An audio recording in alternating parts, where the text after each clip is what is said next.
마태복음 14장 22절부터 33절 말씀을 교독하시겠습니다.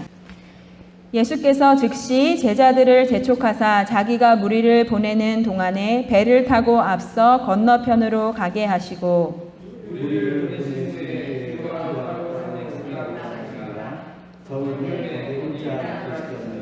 배가 이미 육지에서 술이나 떠나서 바람이 거스름으로 물결로 말미암아 고난을 당하더라.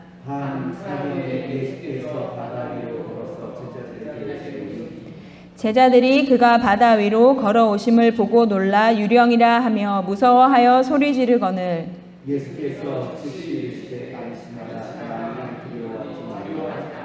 베드로가 대답하여 이르되 주여 만일 주님이시거든 나를 명하사 무리로 오라 하소서 하니 오라 하시니 베드로가 물 위로 걸어서 예수께로 가되 바람을 보고 무서워 빠져가는지라 소리질러 이르되 주여 나를 구원하소서 하니 예수께서 즉시 손을 내밀어 그를 붙잡으시며 이르시되 믿음이 작은 자에게 의심하시니라 하시고 배에 함께 오름에 바람이 그치는지라 배에 있는 사람들이 예수께 절하며 이르되 진실로 하나님의 아들이로소이다 하더라. 아멘. 코로나 바이러스로 우리는 사회적인 거리두기를 실천하고 있습니다. 전염병이 사람을 통해서 옮겨지니까, 특히 침을 통해서 옮겨지니까 침이 튀는 거리보다 좀 멀리 2m씩 거리를 두어서 감염을 차단하고자 사회적 거리두기를 합니다. 사람이 모이고 이야기를 나누고 밥을 먹을 때 침만 튀진 않습니다. 침과 함께 말이나 감정도 다 전달이 됩니다. 우리는 서로 연결이 되어 있습니다. 오늘 말씀에 보니까 바람이 불어야 하는 방향으로 불지 않고 거슬러서 불었다고 말씀에 나옵니다. 바람이 거슬러서 크게 부니까 물이 크게 파도 쳤다고 말씀합니다. 큰 바람은 큰 파도를 낳고 큰 파도는 배를 크게 뒤집어 놓고 배가 뒤집히니까 사람들도 크게 두려워합니다. 바람과 파도와 배와 사람들의 마음이 모두 한 방향으로 연결된 도미노같이 하나씩 모두 다 연결돼서 도미노같이 요동칩니다. 지하철을 타고 교회에 오는데 지하철에 포스터가 붙어 있었습니다.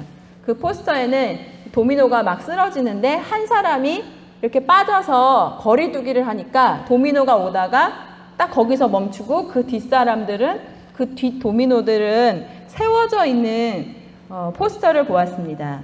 우리가 사회적 거리를 두면 전염병도 도미노를 타고 오다가 멈춘다라는 것을 보여주는데 저는 그 그림을 보면서 오늘의 이 말씀이 떠올랐습니다. 제자들이 막 이렇게 도미노에 같이 쓰러지는데 예수님은 어디 계셨나? 예수님은 산에 계셨어요. 산에서 무엇을 하셨나? 산에서 기도를 하셨어요. 예수님께서 제자들에게 배를 타고 먼저 가라고 말씀하시기 전에 이 오늘의 본문 말씀 이전에 오병이어 사건이 있었습니다. 물고기 2마리와 보리떡 5개로 5,000명을 먹이셨는데 제자들이라면 내가 만약에 거기에 있던 내가 스승으로 모시는 예수님이 이 사람들에게 이렇게 기쁨을 주셨다면 이 제자들이 얼마나 신이 났겠어요. 뒤풀이를 하잖아요. 우리가 무슨 잘된 행사가 있으면 뒤풀이를 하는데 근데 예수님이 그 기분 좋은 제자들을 빨리 가라라고 하시고 제자들을 먼저 보내시고 그 다음에 사람들도 무리를 헤쳐서 집에 가라라고 말씀하십니다. 그리고 예수님이 제자들이나 무리들과 그 기쁜 뒤풀이를 하신 게 아니라 혼자서 하나님과 뒤풀이를 하시는 거예요. 모든 일을 마치신 후에 예수님은 홀로 하나님과 함께 기도하는 시간을 가지셨습니다. 예수님은 이렇게 혼자만의 시간에서 힘을 얻으셨어요. 이 말씀 뒤에 보면 또 병자들을 만나세요. 병자들이 예수님의 옷수레만 손을 대어도 낫겠다라는 마음에 또 또 거기서도 사람들이 막 모여듭니다. 오병이어 사건과 또 게네사렛 사건 이전에 예수님은 혼자만의 거리두기를 하시고 하나님과 함께 하시는 시간을 가지셨습니다. 그리고 내가 오병이어에서 받을 영광과 감사, 그것을 하나님께 돌리셨습니다. 예수님은 제자들이 풍랑을 만나서 죽겠다고 할 때 바람이 세게 부니까 파도가 거세게 치고 배가 흔들리고 제자들이 죽겠다고 다 무너질 때 예수님은 그 연결고리에서 넘어지지 않으셨습니다. 예수님의 바다와 제자들의 바다는 다른 바다가 아니죠. 같은 바다입니다. 예수님도 세찬 바람에 거센 파도가 치는 그 바다를 건너셨습니다. 그러나 예수님은 혼돈과 죽음의 파도 앞에서 잔잔하셨습니다. 구약 성경에서 큰 물이라는 것은 죽음을 의미합니다. 생명의 강, 잔잔한 시냇가, 이 은혜를 말하죠. 생명을 말합니다. 그런데 홍수, 큰 물, 혼돈, 재앙을 말합니다. 우리는 죽음 앞에서 두려워하지만 예수님은 죽음을 깨뜨리시는 분이십니다. 예수님은 풍랑이 이는 바다 위를 걸어서 제자들에게 오셨습니다. 제자들이 바다 위에 걸어오는 사람을 보고 유령이다라고 놀라서 소리를 치니까 예수님께서 안심하다, 안심하라, 나니 두려워하지 말아라 라고 말씀하십니다. 베드로는 이런 예수님을 보고 놀랐어요. 두려워서 놀란 사람도 있고 이렇게 바다 위를 걸어오는 사람이 있구나라는 거에 놀란 베드로가 있습니다.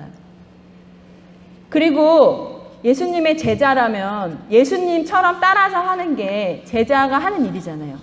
예수님처럼 바다 위를 걸어보고 싶습니다 라고 베드로가 예수님께 이야기를 합니다. 제자의 삶이란 내가 이전에 다른 사람들처럼 무리처럼 그렇게 바람 불면 무서워하고 두려워하는 것이 원래 우리의 삶이죠. 그런데 제자의 삶이라면 똑같은 바다인데 예수님은 어떻게 저렇게 걸어 다니실까? 잔잔하실까? 그걸 바라보고 나도 그렇게 해보겠다라고 뛰어드는 사람이 제자입니다. 베드로는 주님을 보고 간청합니다. 주님이시라면 나더러 물 위를 걸어서 주님께로 오라고 명령을 하십시오. 예수님과 그 무리들, 제자지만 이 제자 무리들 사이에 베드로가 있습니다. 예수님이 베드로에게 오너라 라고 말씀하십니다. 예수님은 우리가 예수님의 방법대로 살기를 원하십니다.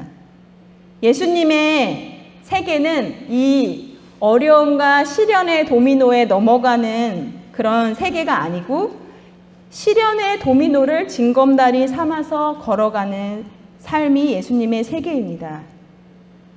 시련의 불가피성이라는 말이 있어요. 시련은 불가피하다.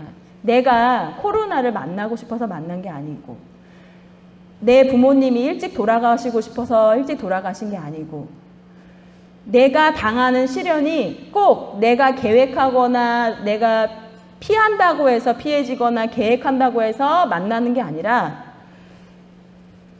그 일들은 그냥 일어난다는 것입니다. 풍랑은 제자들에게도 닥치고 예수님에게도 닥칩니다. 우리가 살면서 시련을 당할 수 있습니다. 하지만 시련에 어떤 태도를 취할 것인가는 우리의 믿음의 분량대로 결정이 됩니다. 이쪽에서 배에 탄 제자들이 막 죽겠다고 두려워하고 이쪽에서 예수님이 똑같은 바다 위에서 물을 위를 건너오시는 모습을 보여주십니다. 우리는 베드로처럼 그 중간에 있어요. 예수님처럼 저렇게 살고 싶은데 물은 무섭고 예수님이 따라오라고 하시니까 한번 내려보고 싶고 그 상태에 있습니다.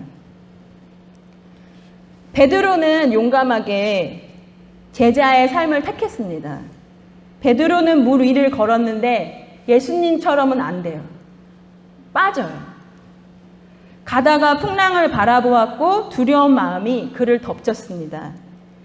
순간 물에 빠지면서 예수님 살려주세요! 라고 소리쳤습니다. 베드로는 믿음이 예수님만큼은 아니었어요. 적었습니다. 하지만 배에서 내린 그 베드로를 예수님이 손을 붙잡아 주셨어요. 예수님의 손을 잡은 것이 베드로의 삶에서 행복한 순간이었을 것입니다. 베드로가 믿음으로 살려고 예수님처럼 살아보려고 배 밖으로 나간 것, 해본 것이 안 해본 것과는 차이가 있는 것이죠. 베드로는 다른 제자들과 다르게 해봤습니다. 예수님처럼 그렇게 해본 거죠. 내가 그만큼은 안 될 것이지만 그래도 배 밖으로 나가봤습니다. 배가 안전하다고 해서 이 풍랑 가운데 배가 안전하진 않잖아요. 그렇죠? 어차피 뒤집어질 배인데 풍랑이 더 불면. 근데 제자들은 거기가 안전하다고 생각해서 그 안에 있는 거고, 베드로는 예수님이 안전하시다. 예수님이 나를 떨어지더라도 붙잡아 주실 것이다. 반석이 예수님이시다. 라고 믿고 그 길을 나선 것입니다.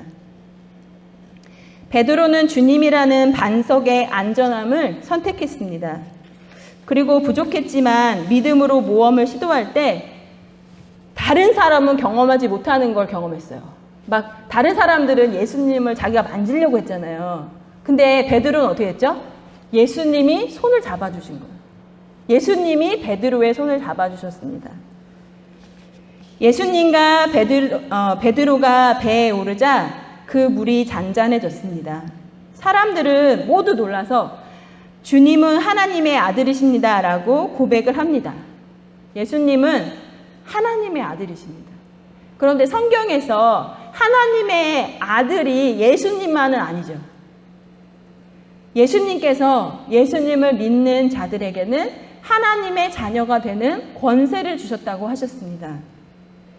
예수님은 하나님의 아들이시자 하나님의 아들로 우리들을 초청하시는 분이십니다. 하나님의 자녀가 되는 권세를 가지고 살아가라고 초청하시는 분이십니다. 우리도 이 삶의 풍랑 가운데 있습니다. 어렵고 힘든데 지금 안 어렵고 안 힘든 사람 어디 있어요? 그렇죠?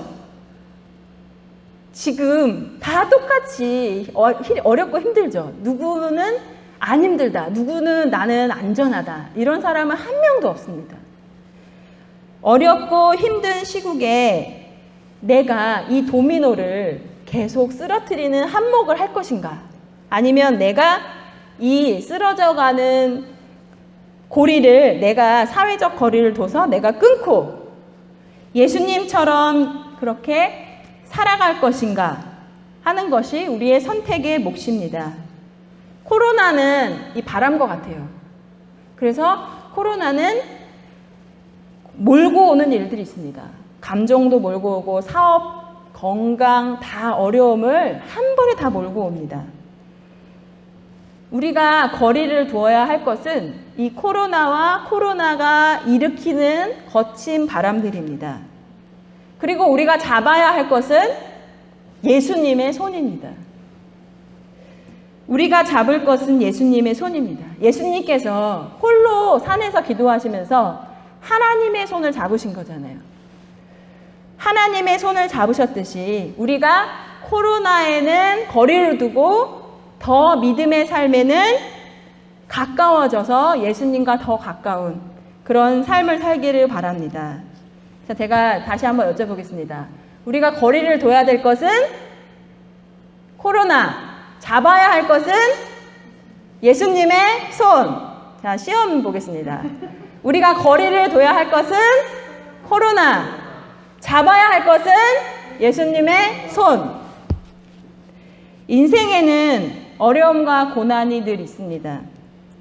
언제나 시련이라는 풍랑에 휩싸여서 죽겠다고 말하는 우리들입니다. 그러나 이 중에도 큰 물을 다스리시고 죽음을 이기신 예수님이 우리가 믿는 예수님이십니다. 예수님이 다스리신다. 사람들과 사회가 계속 바람을 일으킵니다. 풍랑을 일으키고 흔듭니다. 거기에는 거리를 두시고, 우리가 거리 두기를 잘 해야 되잖아요.